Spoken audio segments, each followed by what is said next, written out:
প্রিয় দেশবাসী, ২০৩০ সালের মধ্যে সকল নাগরিককে সার্বজনীন স্বাস্থ্যসেবার আওতায় আনতে সেবার পরিধি বৃদ্ধি, অবকাঠামো উন্নয়ন ও দক্ষ জনবল নিয়োগ বিশেষ গুরুত্ব দেওয়া হয়েছে। স্বাস্থ্য খাতে শূন্য পদ পূরণে চিকিৎসক, সেবিকা, টেকনিশিয়ান, ফার্মাসিস্ট ও স্বাস্থ্য সহকারীদের নিয়োগ ত্বরান্বিত করা হয়েছে এবং প্রয়োজনীয় পদ সৃষ্টি সমন্বিত পরিকল্পনা গ্রহণ করা হয়েছে।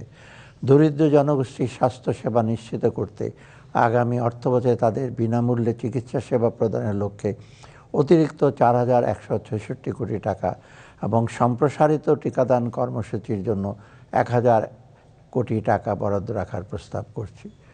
উন্নত দেশসমূহের চাহিদা অনুযায়ী কেয়ার গিভার খাতে দক্ষ মানব সম্পদ তৈরি করা সম্ভব হলে একদিকে বৈদেশিক কর্মসংস্থানের সুযোগ প্রসারিত হবে এবং একই সাথে প্রবাস আয় অর্জনের নতুন দ্বার উন্মোচিত হবে।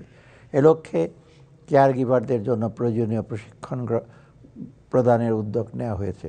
পাশাপাশি নার্সিং শিক্ষায় পিএইচডি কোর্স চালু এবং আন্তর্জাতিক মানের প্রশিক্ষণ প্রদানের জন্য একটি নার্স শিক্ষক প্রশিক্ষণ কেন্দ্র প্রতিষ্ঠার বিষয় বিবেচনায় রয়েছে। জাতীয় উন্নয়নে স্বাস্থ্য খাতের গুরুত্ব বিবেচনায় 2025-26 অর্থবছরের স্বাস্থ্য ও পরিবার কল্যাণ মন্ত্রণালয়ের জন্য 41,908 কোটি টাকা বরাদ্দের প্রস্তাব করছি। 2024-25 অর্থবছরের বাজেটে এই বাবদ বরাদ্দ ছিল 41,407 কোটি টাকা। কর্মসংস্থান ও দক্ষতা উন্নয়নে তরুণ উদ্যোক্তা এবং যুব সমাজের জন্য আত্মকর্মসংস্থান সৃষ্টি করা এবং যুব সমাজের অমিত শক্তি ও সম্ভাবনাকে কাজে লাগিয়ে দক্ষ যুবশক্তি গড়ে তোলা এবং তাদের আত্মকর্মসংস্থান সৃষ্টির লক্ষ্যে আমরা কাজ করছি। এসো দেশ বদলায়, পৃথিবী বদলায় প্রতিপাদ্যকে ঘিরে বিপুল উৎসাহ উদ্দীপনা নিয়ে তারুণ্যের উৎসব 2025 উদযাপন করা হয়েছে। কর্মসংস্থান সৃষ্টির লক্ষ্যে সারা দেশের সফল যুব উদ্যোক্তাদের জন্য ঋণের সিলিং বৃদ্ধি করে 5 লক্ষ টাকায় উন্নীত করা হয়েছে।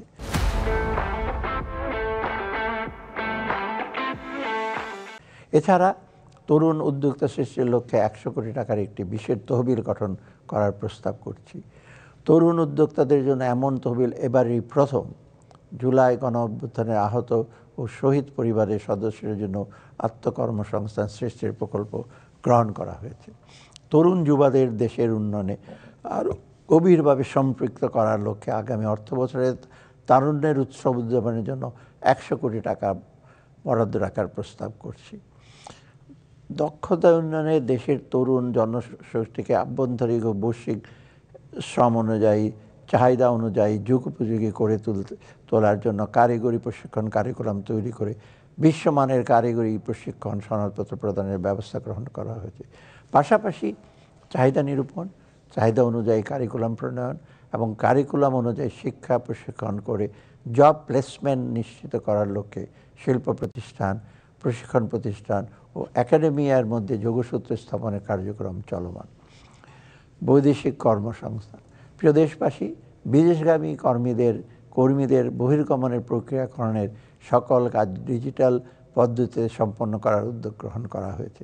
ইতিমধ্যে 6টি জেলায় বহির্গমন ছাড়পত্র প্রদানের ব্যবস্থা করা হয়েছে এবং পর্যায়ক্রমে সকল জেলা পর্যায়ে এই সুবিধা বিস্তৃত করা হবে।